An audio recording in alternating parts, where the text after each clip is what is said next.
Hello viewers, thank you for joining me. This intro is a little different because, for the second time ever, this is a show I reviewed on request. Thank you, Christian Linneman, for bringing this anime to my attention. ReLIFE was actually like half actual request, half casual suggestion in the middle of another conversation, but the second I read the summary, the idea really grabbed me. I wanted to watch and review it right away. But I am treating it like a request, so there will be spoilers. I haven't had need before now to set down ground rules for requests, but I think that one can be a given. It would be a little counterintuitive to review something for someone and then not really talk about it. And in this show's case, there were a lot of things I wanted to discuss in detail anyway. ReLIFE is the story of Arata Kaizaki. He's 27, can't seem to keep a full-time job since quitting his first one only 3 months in, and is just generally disappointed with the way his life has gone. We're introduced to him at his lowest point. After spending a miserable night out drinking with his old friends, lying all the while because he's ashamed to tell them how his life's really going, he gets a call from his mother telling him that they're cutting him off and he has to find a way to support himself. And I mean, I think he does come across as a very sympathetic character right from the start, even if he's not exactly the kind of person people will want to relate to. I think the sad truth is that most of us don't have far to fall before we're stuck in pretty much the same situation, and that's a scary thing to ponder. I can't blame anyone for wanting to distance themselves from that. But Arata doesn't come across as being lazy or entitled. He's not proud of still needing to lean on his parents to afford to live on his own. He does have a part-time job and is actively searching out an actual profession, but interviewers take one look at his track record and assume he's unreliable. Upon returning home from this awkward little reunion, however, Arata finds a strange man on his doorstep. Ryo Yoake seems to know every little thing about him and has no reservations about shoving his failures in his face, but he follows this up with an interesting proposition, a chance to redo his life as a test subject in the ReLIFE Laboratories experiment. We get a more proper explanation the next morning, when Arata's a little more sober. For 1 year, the ReLIFE company will pay for all his living expenses and may even set him up with a job afterwards. And in return, Arata, with the help of a pill they've developed that will make him look like a teenager again, will return to high school. Of course, at first, Arata thinks this will be a breeze. After all, he's already done it once, but immediately hits one roadblock after another. It feels a little early to interject with my personal thoughts and experiences, but it was this basic idea that really drew me in from the start. Because a chance to go back and redo my high school, or even middle school days, has become a recurring daydream of mine. That's only gotten more common as the years continued to pass and my own life strayed farther and farther from what had been expected of me.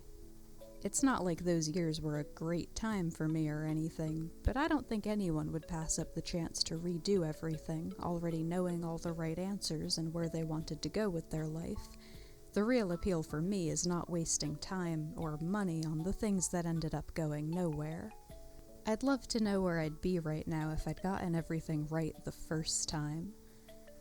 But for me, the daydreams never last long. Arata may not have been able to see the flaws in this idea, but I know just the loss of freedom would drive me crazy. As for Arata, there are a lot of things he takes for granted as an adult that he now has to think twice about as a teenager. For example, on the first day of class, he forgets his pencils but remembers his cigarettes, which doesn't exactly give the others the best first impression. But despite this, he really doesn't have too much trouble making friends with his new classmates. The first one he notices is Ryo, who's also turned back the clock so he can stick around and observe Arata's progress as his designated support worker. There's Reina Karyu, the volleyball captain, who's a little uptight, but she is the one to offer Arata her spare pencil so he can take his placement tests.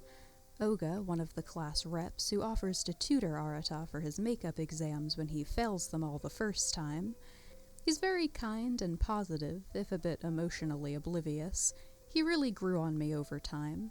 Arata never really escapes this loop of makeup tests, but Oga never gives up on him, even though he had no obligation to become Arata's personal tutor. The other transfer student, An Onoya, is quick to jump on board these study sessions. She's also upbeat and kind and gets real friendly with Arata right away. And then there's Chizuru Hishiro, the other class rep.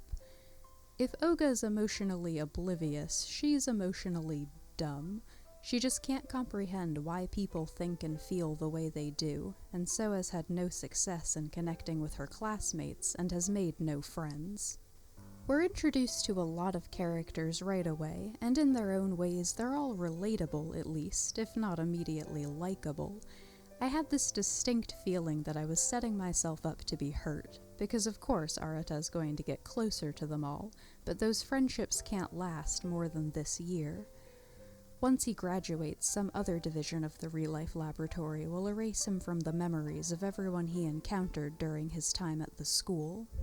Something the show never went into a ton of detail about, but I'll let that slide. But the only one who would seem like a safe option, Ryo, keeps encouraging him to bond with these kids, telling Arata that he can't get too close himself as it would interfere with his job to report back unbiasedly. Arata's growth wouldn't mean much if Ryo was influencing every step he took. It was an interesting dynamic that I liked from the beginning. ReLIFE itself is interesting, because a lot of the time it sort of gets to pass itself off as a regular high school slice-of-life show. It's the twist of a bigger story that tends to draw me in, makes slice-of-life anime memorable, so ReLIFE was kind of a perfect fit for me in a lot of ways. The days pass, and Arata does continue to grow closer to all of them. He always viewed them in the way that, like an older brother would. He has a lot of perspective on their adolescent problems that they don't have yet, so he tries to guide them in the right direction, and only occasionally gets called out on how he could possibly have this sort of expertise.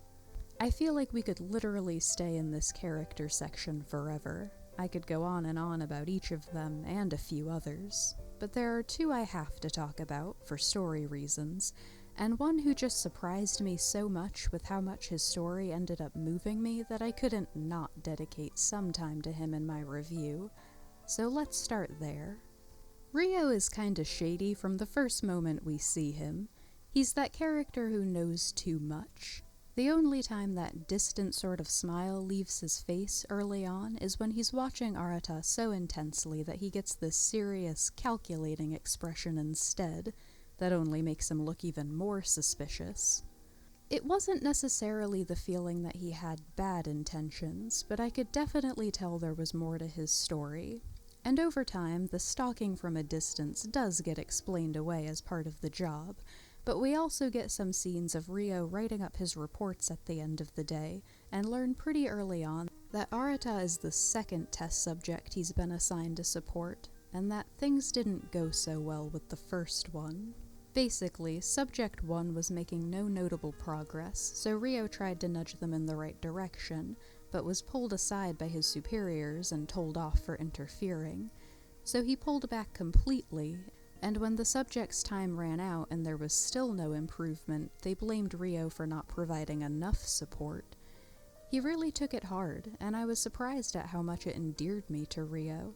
I actually wish we'd gotten to see more of his story. He's clearly very passionate about his job, which revolves around helping others rehabilitate their lives.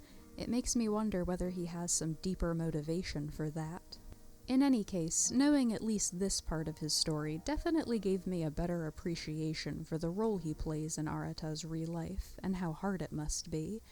I guess what's really interesting to me is that when we see him being berated for failing as a support in the flashback, it clearly comes across as unfair, after they originally told him to back off.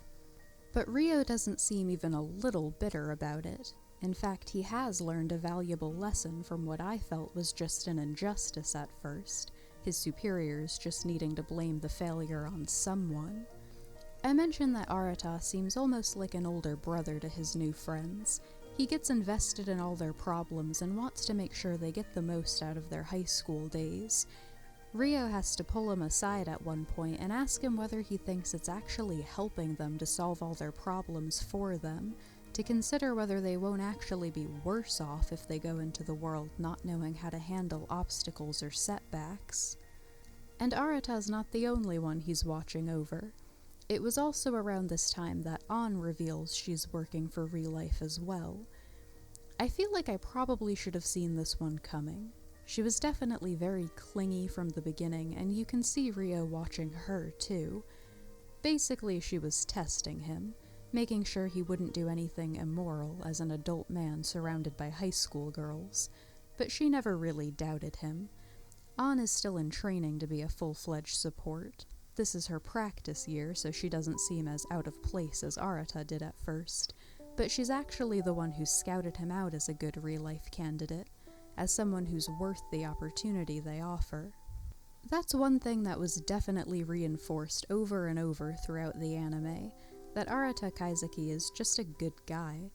ReLIFE markets itself as a company that rehabilitates NEETs and shut-ins, and that's not a group people are usually sympathetic towards.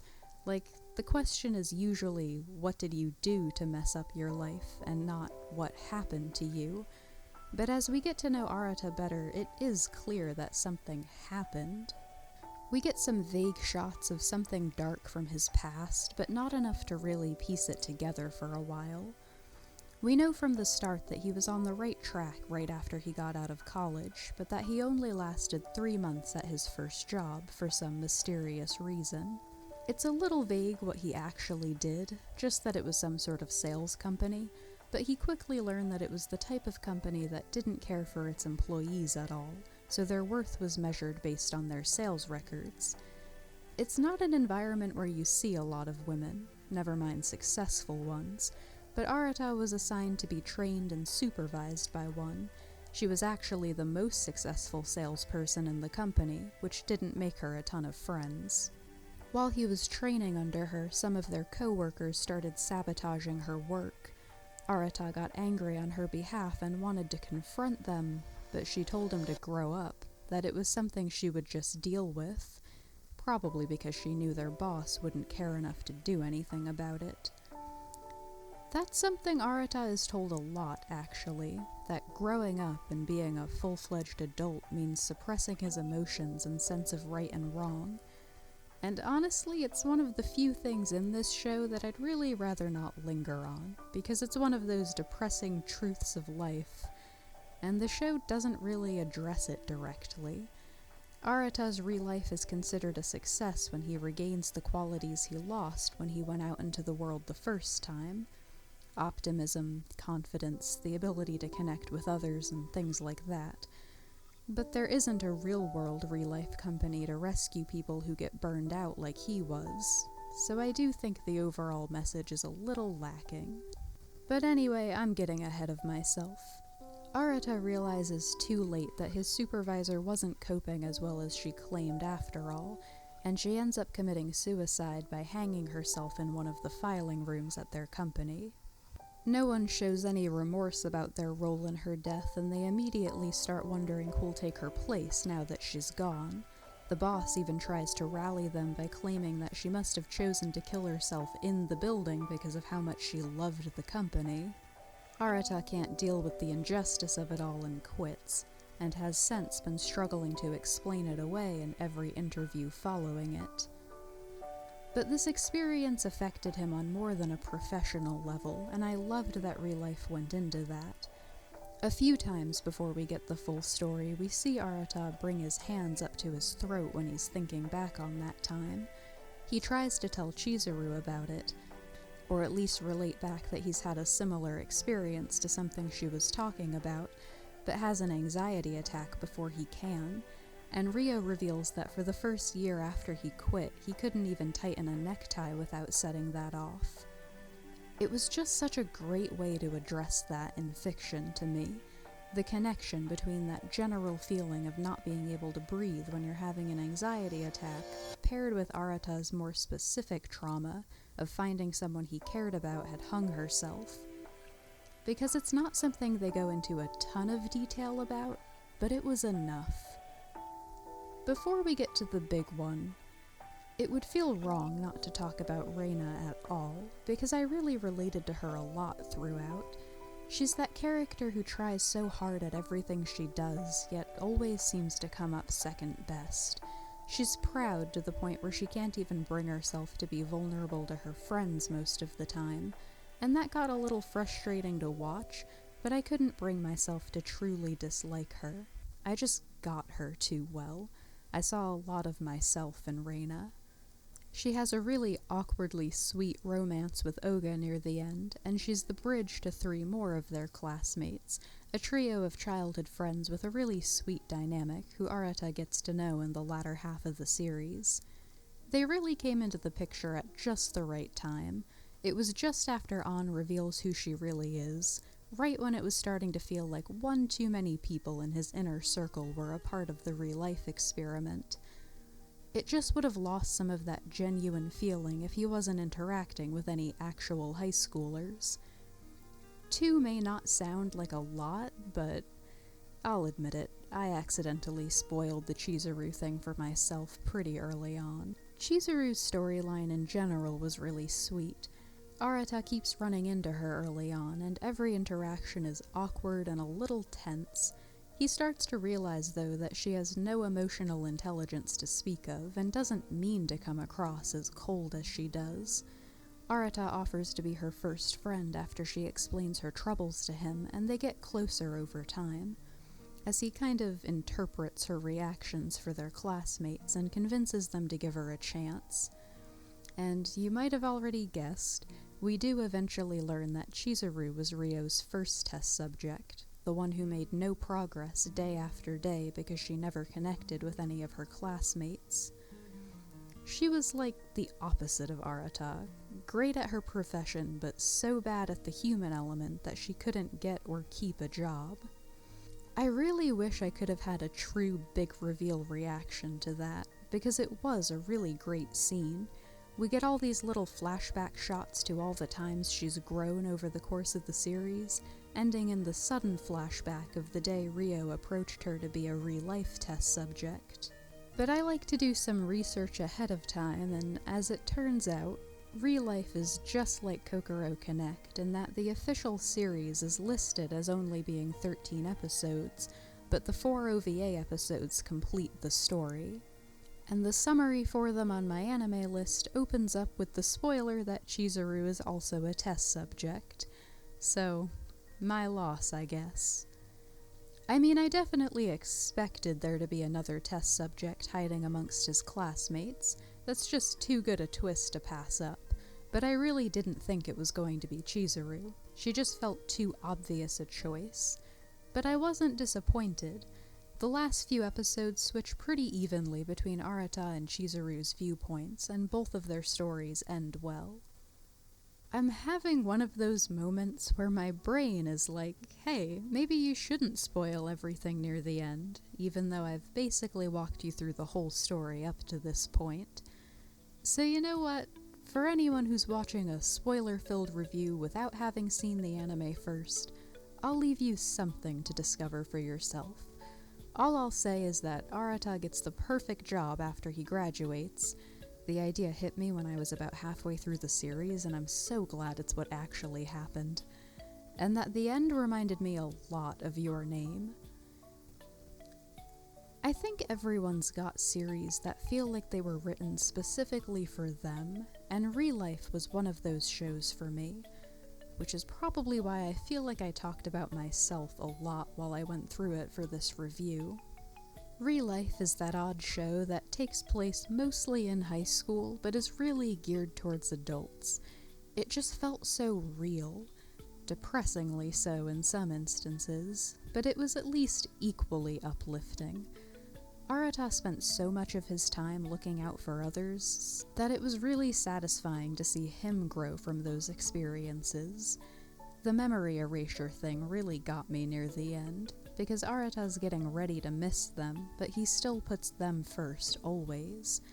Their memories of him will be hazy, so he starts distancing himself a little and staying out of group photos, not because the experiment asks him to, but because he doesn't want to take those moments from them. I got really emotional over that sentiment. It kinda caught me off guard. All in all, I think there are just a few things I wish we got a more detailed explanation on, but I really enjoyed every minute of this show. I definitely suggest it if the idea interests you. I got a late start on it this month and actually ended up marathoning quite a bit of it, something I don't usually like to do. But I found it quite easy to watch and process, and I don't think my viewing experience really suffered for it like I sometimes fear. Thank you once again, Christian Linneman, for requesting this anime. I know you mentioned you haven't been able to enjoy much anime lately, and I hope that passion comes back to you. I went from having no requests to having a bit of a backlog, which is exciting. Thank you for starting me off. I'm on to the next one. Thank you for watching.